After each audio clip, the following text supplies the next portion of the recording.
बातमी आहे माजी मुख्यमंत्री पृथ्वीराज चव्हाण यांनी केलेल्या मोठ्या दाव्याची। दिवंगत भाजपचे नेते गोपीनाथ मुंडे काँग्रेसमध्ये येणार होते असा मोठा दावा माजी मुख्यमंत्री पृथ्वीराज चव्हाण यांनी केलाय। गोपीनाथ मुंडे आणि अहमद पटेल यांच्यात गुप्त बैठका झाल्या असल्याचंही पृथ्वीराज चव्हाणांनी म्हटलंय।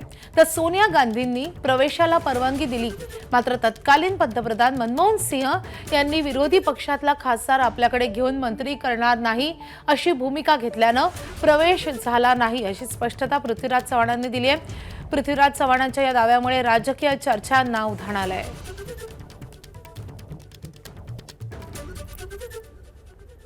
मी प्रश्न विचारला सांगतो। त्यांच्या पिताजींना आम्ही काँग्रेसमध्ये घ्यायचा प्रयत्न केला। मी मुख्यमंत्री असताना गोपीनाथ आमचं सगळं ठरलं।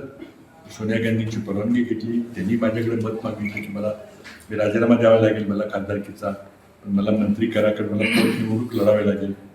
आणि दोघं म्हणजे भाजपची नागपूरची दोघं आहेत, ते मला काही निवडून देणार नाही। तिथं त्यावेळेला जातीवादाचा विषय होताच, मला मंत्री करा।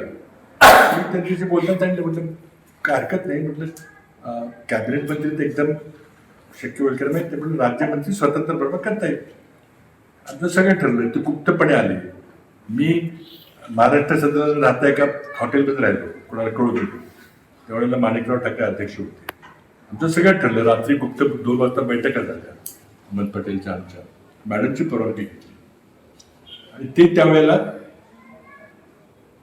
भाजपचे विरोधी पक्षाचे उपनेते होते, मोठ्या पदावर, पण अत्यंत अस्वस्थ होते। काय काय सांगितलं मला ते काय बोलणार नाही।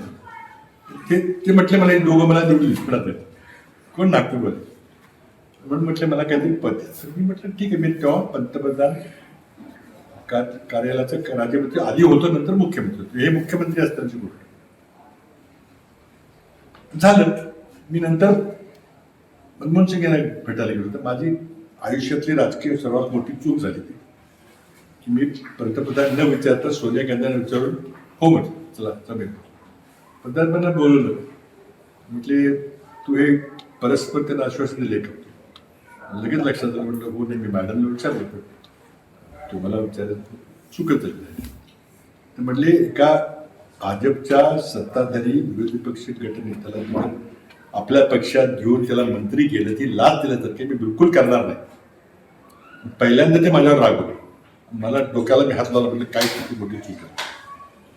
आणि मग नंतर आलो, म्हटलं तर काय पार घ्यायचे मार्गच नाही ना, विचारायला पाहिजे ना, माझी मोठी चूक झाली। शेवटी मंत्रिमंडळ करायचा अधिकार कोणाचा असतो? सोनिया गांधींनी मान्यता दिली, ठीक आहे, पण शेवटी मंत्रिमंडळ ते करतात। मी काय बोलावं, मी कुठं लपवतो मला कळत नाही। मी आलो, शेवटी सांगितलं सॉरी, ते काही शक्य होणार।